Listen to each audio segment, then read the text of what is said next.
जय श्री राम। सभी श्रोताओं का मेरे संत कल्याणवाणी चैनल में हार्दिक स्वागत है। आज मैं तुलसीदास जी की दोहावली से कुछ दोहे हैं सुफल कुफल को बताने वाले, तो उनका पाठ करने जा रहा हूँ। आप कहते हैं मूढ़ उपदेश नहीं सुनते, यानी मूर्ख उपदेश नहीं सुनते। जो पे मूढ़ उपदेश के होते जोग जहान, क्यों न सुजो धन बौद्ध के आए श्याम सुजान। यदि मूर्ख मनुष्य संसार में उपदेश के योग्य होते तो परम चतुर भगवान श्री कृष्ण दुर्योग धन को क्यों नहीं समझा सके। यानी मूर्ख को अगर भगवान भी समझाने जाए तो उसको भी नहीं समझा सकते, यानी वो भगवान की बात भी उसको समझ में नहीं आ सकती। फिर एक उदाहरण और दिया, फूलई फरई न बेत, जदप सुधा बरसई जलद, मूर्ख हृदय न चेत, जो गुर मिलहि बिरंच सम। यद्यपि बादल अमृत सा जल बरसाते हैं तो भी बेत फलता फूलता नहीं है। इसी प्रकार यदि ब्रह्मा के समान भी ज्ञानी गुरु मिल जाए तो भी मूर्ख के हृदय में ज्ञान नहीं होता। आप कहते हैं बार बार सोचने की आवश्यकता। अन समुझे अनुशोचनो, अवश्य समझिए आप, तुलसी आप न समझिए, पल पल पर परिताप। किसी बात को नहीं समझने पर उसे बार बार सोचना चाहिए। ऐसा करने से वह बात अपने आप समझ में आ जाएगी। तुलसीदास जी कहते हैं कि वह स्वयं समझ में नहीं आई तो उसके अनुसार आचरण करने से क्षण क्षण में दुख होगा। कहने का मतलब है बिना समझ में आए अगर आचरण किया तो फिर वो दुखदायी होगी, ये मतलब है। आप कहते हैं मूर्ख शिरोमणि कौन है। कूप खनत मंदिर जरत, आए धारी बबूर, बवहि नवहि निज काज सिरो, कुमति शिरोमणि कूर।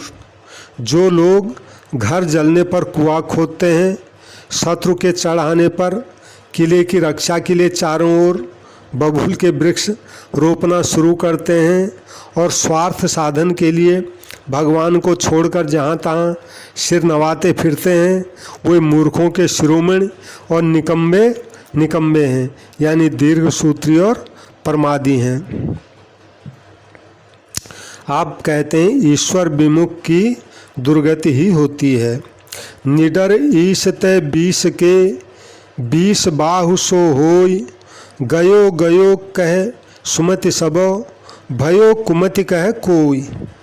ईश्वर का डर छोड़कर चाहे कोई बीसों विश्व यानी निश्चय ही रावण के समान प्रभावशाली क्यों न हो जाए, बुद्धिमान लोग तो उस ईश्वर विमुख को गया गया ही कहेंगे। गया गया ही, गए माने उसको नष्ट हुआ ही कहेंगे।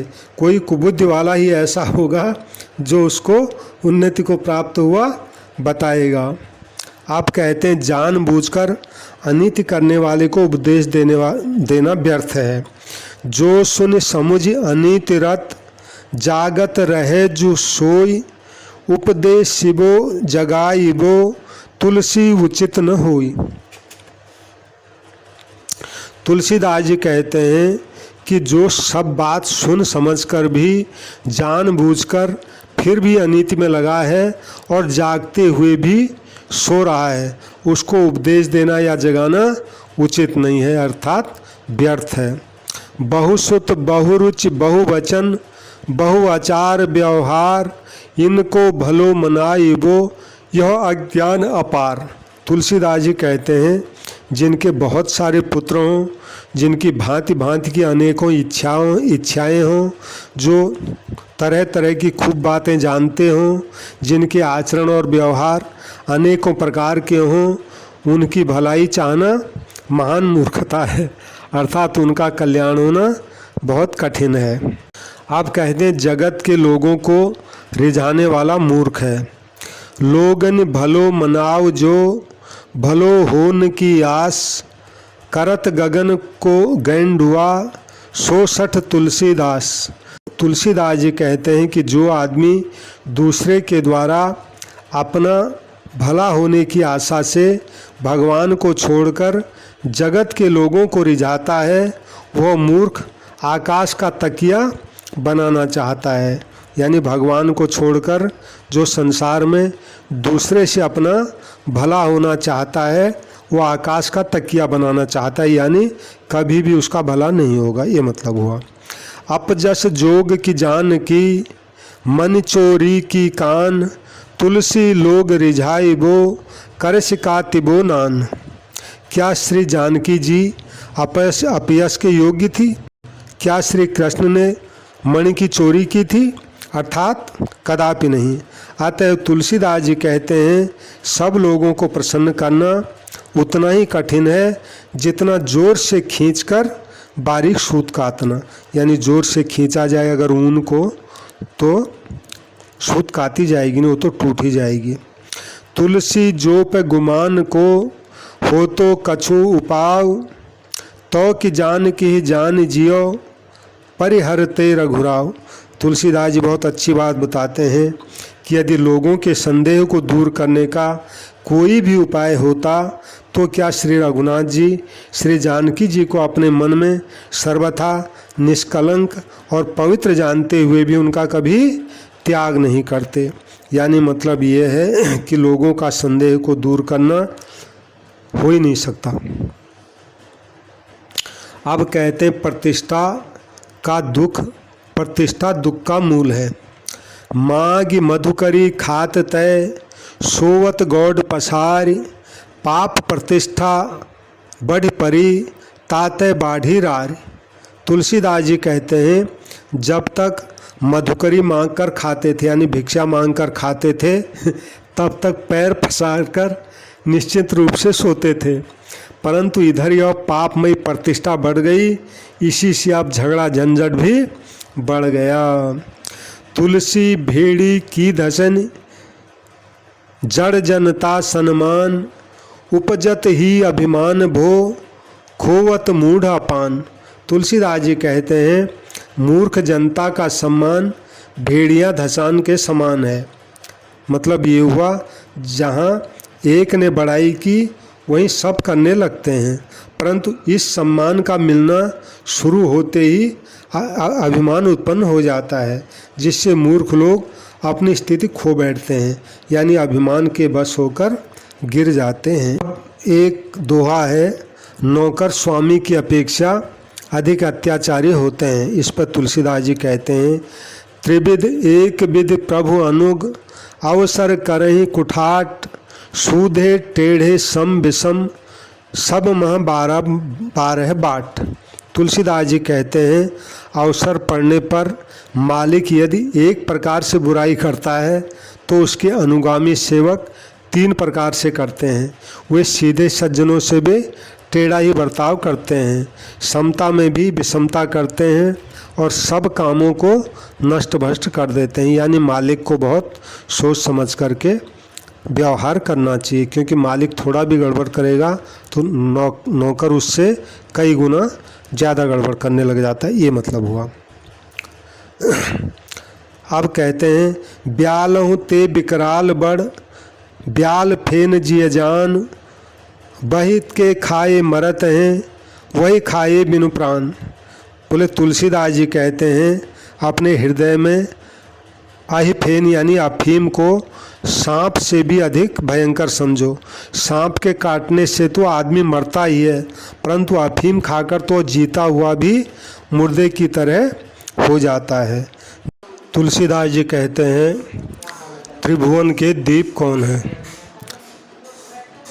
सधन सगुन सधरम सगन, सबल सुसाई महीप, तुलसी जे अभिमान बिनु, ते त्रिभुवन के दीप। अब तुलसीदास जी बता रहे हैं त्रिभुवन के दीप कौन है, तो कहते हैं, जो पुरुष धनवान, गुणवान, धर्मात्मा सेवकों से युक्त, बलवान और सुयोग्य स्वामी तथा राजा होते हुए भी अभिमान रहित होते हैं, वे ही तीनों लोकों को उजागर होते हैं।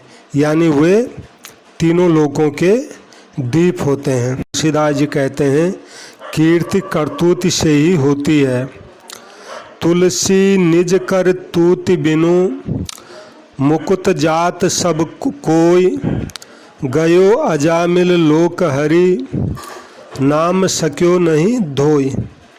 तुलसीदास जी कहते हैं कि यदि कोई जीव अपने पुरुषार्थ के बिना ही मुक्त हो जाता है तो उसकी कीर्ति नहीं होती। यद्यपि वो मुक्त तो हो गया फिर भी उसकी कीर्ति नहीं होती। तो उदाहरण दिया कि अजामिल श्री हरि के लोक को चला गया परंतु वह अपनी बदनामी को नहीं धो सका। अब भी उसकी उपमा लोग पापियों से ही देते हैं, यानी अजामिल को आज भी लोग पापी ही कहते हैं। पापी अजामिल का उद्धार हो गया, यानी उद्धार हो गया, भगवान के धाम भी चला गया, लेकिन अजामिल के नाम से पहले पापी शब्द तो लगता ही है अब भी। अब कहते हैं बड़ों का आश्रय ही मनुष्य को बड़ा बना देता। बड़ा सुंदर दोहा है। बड़ो गहे तय होत बड़, ज्यों बावन कर दंड, श्री प्रभु के संग सो बढ़्यो, गयो अखिल ब्रह्मांड। तुलसीदास जी कहते हैं बड़े के अपनाने से ही मनुष्य बड़ा हो जाता है। जैसे बामन भगवान के हाथ का दंड उनके साथ ही बढ़कर अखिल ब्रह्मांड तक पहुंच गया। यानी ये भागवत की कथा है। जब बामन भगवान राजा बलि के पास भिक्षा मांगने गए तो उनके हाथ में एक लकड़ी का दंड था। लकड़ी होती है जैसे पकड़ते हैं सन्यासी लोग, ऐसा। तो जब भगवान बड़े, शरीर बहुत बड़ा हो गया तो हुआ क्या, वो जो छोटा सा हाथ में दंड पकड़ा हुआ था वो भी स्वर्गलोक तक पहुंच गया। तो यही कहने का मतलब है तुलसीदास जी का कि बड़े अगर अपना लेते हैं तो वो बड़ा हो जाता है, यानी लकड़ी भी बड़ी हो गई। अब कहते हैं अपने लोगों के छोड़ देने पर सभी बैरी हो जाते हैं। आपन छोड़ो साथ जब, तादिन हितु न कोई, तुलसी अम्बुज अम्ब बिनु, तरन तासु रिपु होय। तुलसीदास जी कहते हैं जिस दिन अपने ही लोग अपना साथ छोड़ देते हैं उस दिन कोई भी हित करने वाला फिर नहीं रह जाता। तो उदाहरण देते हैं सूर्य वैसे कमल का मित्र है परंतु जब जल कमल का साथ छोड़ देता है तब वही सूर्य कमल का बैरी बनकर उसको जला डालता है।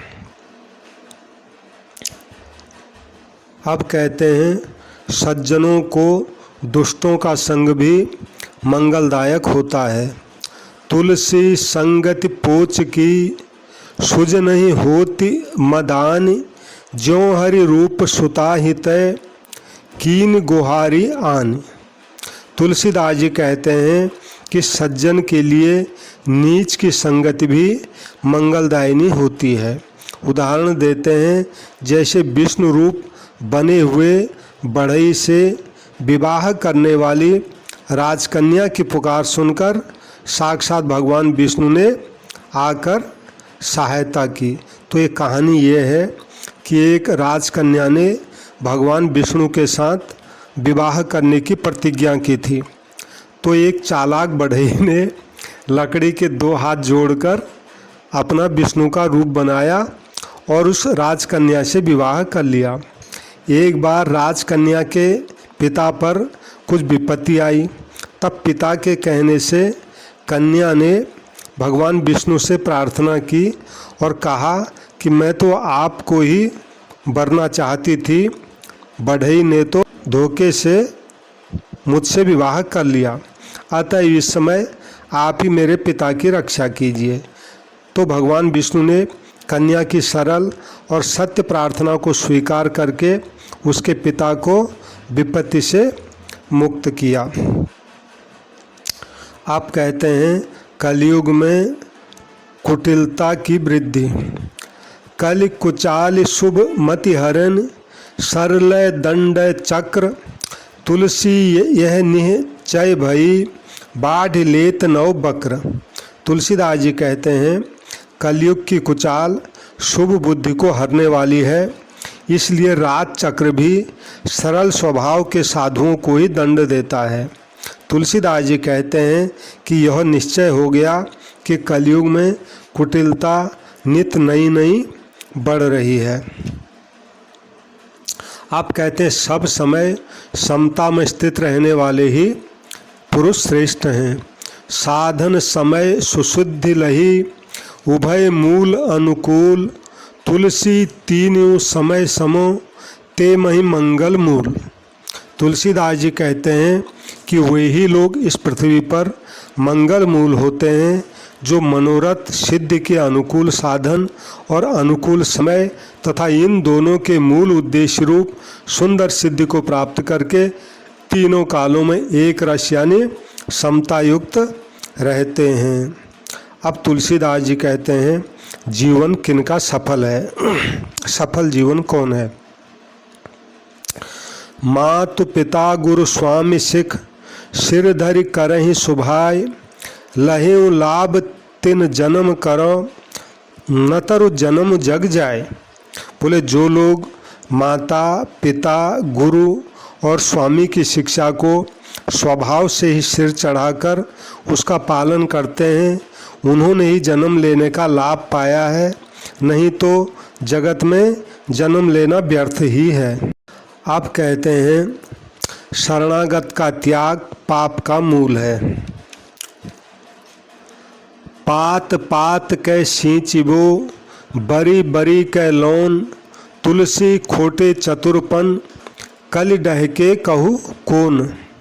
तुलसीदास जी कहते हैं कि कलयुग में लोग पेड़ के एक एक पत्ते को अलग अलग सींचना और एक एक बरी में अलग अलग नमक मिलाना चाहते हैं, जिससे क्या होता है, न तो पेड़ की जड़ में पानी पहुंचता है और न सब बरियों में समान नमक पड़ता है।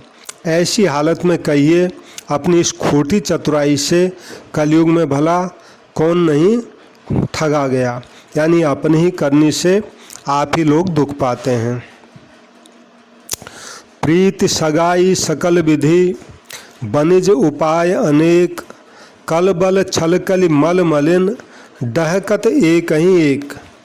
कलयुग के पापों से मलिन मन हुए लोग प्रीति करके नाता जोड़कर वाणिज्य आदि अनेक उपायों से सब प्रकार कल बल छल करके परस्पर एक दूसरे को ठगा करते हैं। दंभ सहित कलि धर्म सबो, छल समेत व्यवहार, स्वार्थ सहित स्नेह सबो, रुचि अनुहरत आचार। कहते हैं कलि के धर्म सब दंभ युक्त हैं, व्यवहार कपट युक्त है, प्रेम स्वार्थ युक्त है और आचरण मनमाना है। यानी सच्चा धर्म, निष्कपट व्यवहार, निस्वार्थ प्रेम और शास्त्रों का आचरण नहीं है, यानी सब छल कपट है। अब कहते हैं फोरहि सिल लोढ़ा सदन, लागे अढुक पहाड़, कायर कूर कुपूत कली, घर घर सहज डहार। जैसे पहाड़ की ठोकर लगने पर उस पर कुछ भी बस नहीं चलने से मूर्ख लोग फिर पहाड़ के बदले घर के सिल लोढ़े को फोड़ डालते हैं।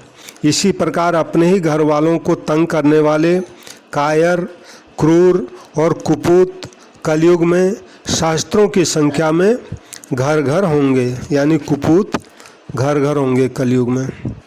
फिर कहते हैं और चाहे जो भी घट जाए भगवान से प्रेम कभी नहीं घटना चाहिए। तो तुलसीदास जी कहते हैं श्रवण घटहु पुनि दृग घटहु, घटहु सकल बल देह, इतय घटय घटी हैं कहा, जो न घटय हरि ने हुआ। बोले कानों से चाहे कम सुनाई पड़े, आँखों की रोशनी भी चाहे घट जाए, सारे शरीर का बल भी चाहे क्षीण हो जाए, किंतु यदि श्री हरि में प्रेम नहीं घटे तो इनके घटने से भला हमारा क्या घट जाएगा। आप कहते हैं कुसमय का प्रभाव। तुलसी पावस के समय धरी कोकिलन मौन, अब तो दादुर बोली हैं, हमें पूछी हैं कौन। वाह।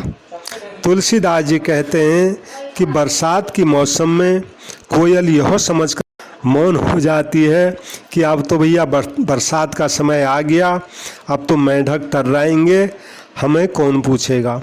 मतलब ये है कि बुरा समय आने पर दुर्जनों की ही चलती है, उस समय सज्जन चुप ही रहते हैं। अब है श्री राम जी के गुणों की महिमा।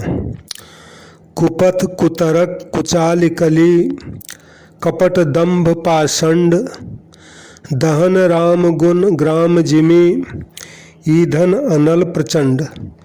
तुलसीदास जी कहते हैं कि कलयुग के कुमार्ग, कुतर्क, कुचाल, कपट, दंभ और पाखंड को जलाने के लिए श्री रामचंद्र जी के गुण समुदाय वैसे ही हैं जैसे ईंधन को जलाने के लिए प्रचंड अग्नि है।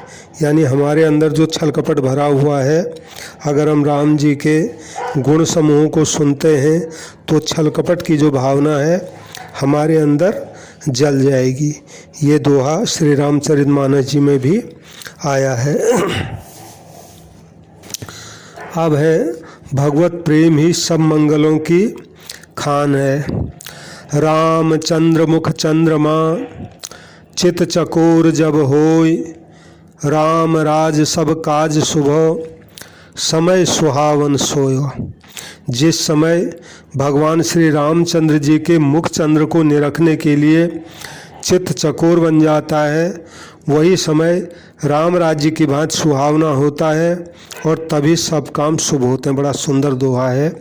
मतलब ये हुआ कि जब हमारा चित्त चकोर की तरह राम जी के मुख को निरखते रहे यानी निहारते रहे, जैसे चकोर पूर्णमासी की रात को पूरी रात सिर्फ चंद्रमा को ही निहारता रहता है, इतना उसको आनंद आता है, ठीक वैसे ही हमारा भी चित्त राम जी के सुंदर रूप को, मुख चंद्र को निरखने के लिए चकोर की तरह बन जाए।